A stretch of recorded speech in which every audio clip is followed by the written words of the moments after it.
23 persona u privuan nga liria ndërsa një person, i cili dyshohet për njësër veprash penale, është i pakapshëm nga organet e rendit pas operacionit të prokurorisë për ndjekjen e krimit të organizuar dhe korrupsionit dhe Ministrisë së Brendshme të kryera në disa lokacione në zonat e Shkupit, Velesit, Tetovës dhe Gostivarit, pas dyshimeve për keqpërdorime në procedurat e përfitimit të së drejtës për përkujdesje nga person tjetër dhe të drejtës për pensione invaliditeti. Duke vepruar mbi kallëzimin penal, prokuroria lëshoi një urdhër për procedurë hetimore kundër 49 personave.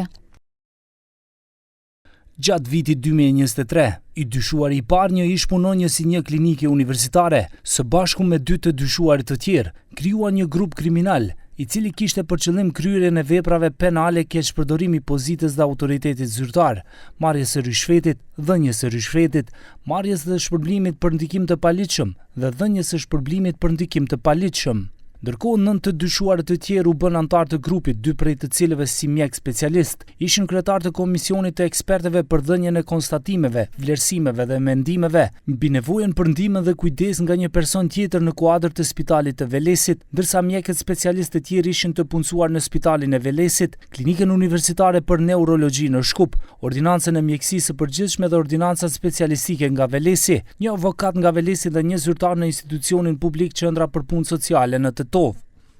Një nga institucione që dyshohet se ka pasur keqpërdorime është pikërisht edhe klinika e neurologjisë, ku ministri aktual i shëndetësisë është i angazhuar si doktor. Ministri Arben Taravari tha se i mbështet aksionet e tilla. Nije ne sme niti policija, niti javno obviniteljstvo, niti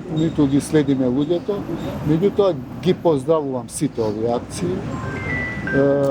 Znam i ja imam informacije дека има такви феномени, не сакам да генерализирам, не се сите доктори, меѓутоа таму кај што постојат сомнежи, ги поддржувам со сета почин.